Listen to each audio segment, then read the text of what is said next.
हाय सांग मैंने मुझे आपण मान गोटे हरिण आ बाघ विषय कहवाक जाऊँगी से गपटी आपण मानक केमी लगिला आपण मैंने मत निश्चय भाव कमेंट रे जनइबे।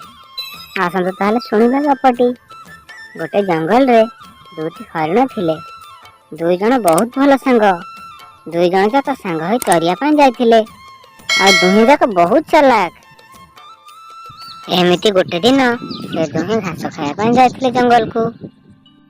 भाई मते भारी भय लागुची यदि से बाघ आम दुहे को देखि दिए ताहले कौन हबो। अरे ओला तू डरचु कौन पाई जे आमे दुई जण एटी चालाकर सहित आसे घास खाया पाई आमे एटी घास खाइबा आ आराम रे घर को जीवा। यदि से बाघ आम देखि दिए ताहले आमे दौड़ दौड़ पळेबा। तू हमते डरचु कौन पाई डरबार किछि नै मु तो संगरे अछि ना। भाई नाय भाई मते बहुत डर लागुची से यदि से एटी आसी जाए ताहले हम मारि दे कौन हबो।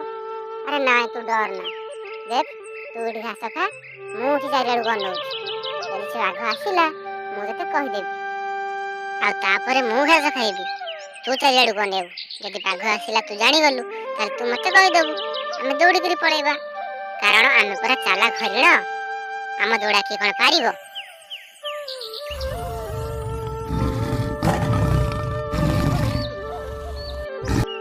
अरे हे किए से गोटे मो एरिया आसी घास चरुची तार एते साहस से मो एरिया आसी घास चरुची मु ताको कदा भी छाड़ीबिनी। देखे अरे ये तो हरिण छुआ हा हा हा हा हा केते दिन पर मो पाटिरे टिके हरिण मांस बाजिबो। कणिया हरिण दीटा होइजंती मु ताको आज निश्चय शिकार करिबी।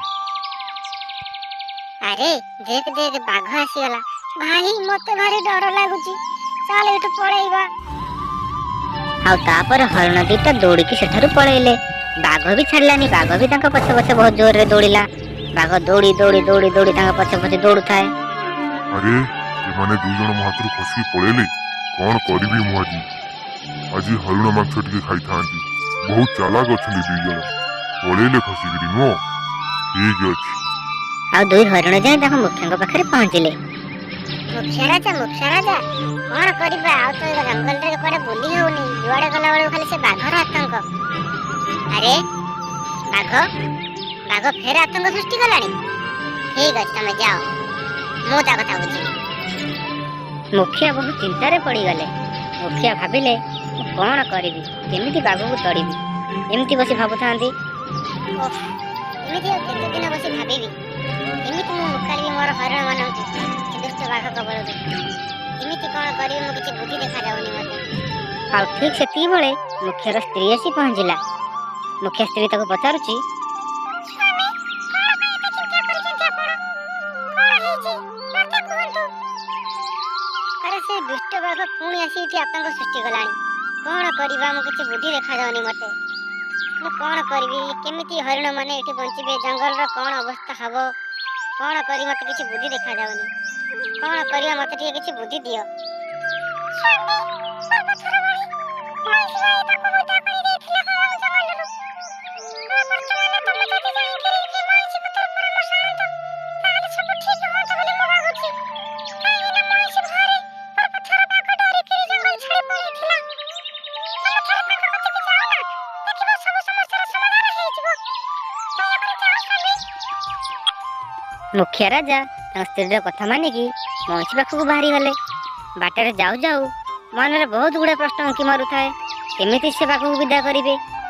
बाटर जाऊ जाऊ किसी साथी सहित भेट है साथी सहित कथबार्ता विषय आलोचना कले बाघ को केमिति विदा करेंगे। बाघ गुड़ाए साथी की मारिकी खाई सारा से दुष्ट बाघ को विदा करने समस्ते आम एकत्र हवा पड़ो तेणुक सभी बाहरी गले मईसी पाखक। मईसी भाई कौन करबा बाघ पुणी फेरी आसीची।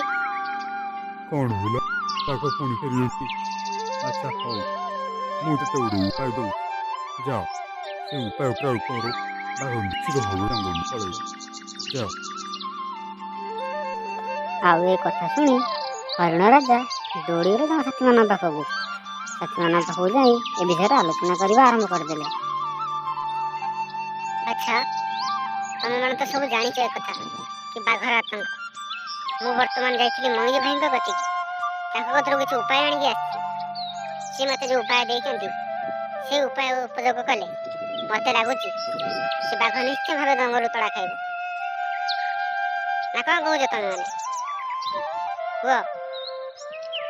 ମୁଖ୍ୟ ରାଜା ଆଲୋଚନା କଲା ପରେ ଜଣେ ସାଥୀଙ୍କୁ ଧରି ବାଘ ତଡ଼ିବା ପାଇଁ ବାହାରିଗଲେ। ମୁଖ୍ୟ ରାଜା ଯାଇକରି ବାଘ ଯୋଉ ଜାଗାରେ ରହୁଛି ସେଇ ଜାଗାରେ ପହଞ୍ଚିଲେ। ତାପରେ ଆଲୋଚନା କରୁଛନ୍ତି, ମୁଖ୍ୟ ରାଜା ତମେ ମତେ ଜିତି ଆସିଲା ତମ ସାଥିରେ, ମତେ ଭାରି ଭୟ ଲାଗୁଛି। ମୁଁ କଣ କରିବି? ଯଦି ସେ ଚାଲାକ ବାଘ ଆସି ଆମ ମାନଙ୍କୁ ଶିକାର କରିଦିଏ ତାହେଲେ ଆମେ କଣ କରିବା? ଆରେ ଏକଥା ହିଁ ବଳ, ତୁ ଡରୁଛୁ କଣ ପାଇଁ? ମୁଁ ପରା ତୋ ସାଥିରେ ଆସିଛି। ଆମେ ଯୋଉ ପ୍ଲାନ୍ କରିକି ଆସିଛେ ମଇଁଷି ଭାଇଙ୍କ କତରୁ ଉପାୟ ଆଣିକରି ଆମେ ସେଥିରେ କେବେ ହାର ମାନିବା ନାହିଁ। ହଉ ତାହେଲେ ହରିଣ ରାଜା, ତମେ ଯାହା ଚାହିଁବ। ଠିକ ଅଛି, ମୁଁ ଯାହା କହିବି ତୁ ଖାଲି ମୋ କଥାରେ ମତେ ଟିକେ ସାହାଯ୍ୟ କରିବୁ। ଏ ଦେଖ ବାଘ ଆସୁଛି। ଆରେ ଏମାନେ ଗୋଟେ ଅଜବ ପ୍ରକାର ଭଳି ଦେଖାଯାଉଛନ୍ତି। ଏମାନେ କିଏ ସେ? ଏମାନେ କଣ ଏଠିକି ଆସିଛନ୍ତି? ଏମାନେ କୋଉ ପଶୁ? ମୁଁ ତ ଆଙ୍କୁ କେବେ ଜଙ୍ଗଲରେ ଦେଖିନି ଆଗରୁ। ଠିକ ଅଛି, ମୁଁ ତାହାର ଦେଖେ ସେ କୋଉ ପାଇଁ ଆଇଛନ୍ତି। ତାଙ୍କ କଥା ମୁଁ ଶୁଣେ। ହା ହା ହା। ଆରେ ଏତେ ଦିନ ହେଲା ଆମେ ଜଙ୍ଗଲକୁ ଆସିଲେ କିନ୍ତୁ ଗୋଟେ ବି ବାଘ ଶିକାର ଆମେ କରିନି। କେମିତି କଣ ହେଲେ ବାଘ ଶିକାର ଗୋଟେ କରିବାକୁ ପଡିବ। ନା କଣ କହୁଛୁ? ବାଘ ଶିକାର କଲେ ବାଘ ମାଂସ ଭାରି ସ୍ୱାଦ।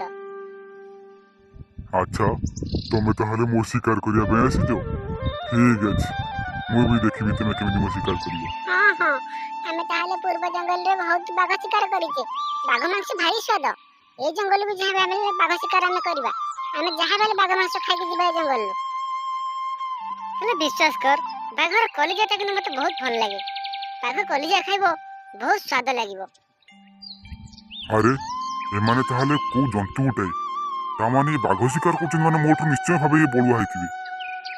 କହୁଛନ୍ତି ପୂର୍ବ ଜଙ୍ଗଲରୁ ଗୋଟେ ବାଘ ଶିକାର କରିକି ଆସିଥିଲେ। ତାମାନେ ଏମାନେ ବହୁତ ଶିକାରୀ ହେଇଥିବେ। ମତେ ତ ନିଶ୍ଚୟ ଖାଇଦେବେ ଏମାନେ।